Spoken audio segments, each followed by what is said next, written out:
Isip niyang punit-punit, may binata ang gayak, panay diamante at hiyas.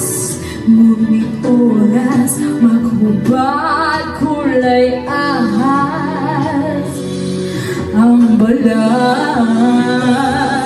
Sinong dakila? Sinong tunay na baliw? Sinong mapalad? Sinong tumatawag ng habag? Yaon pang sinilang na ang pag-iisip ay di lubos. O gusto ang isip, ngunit sa pag-ibig ay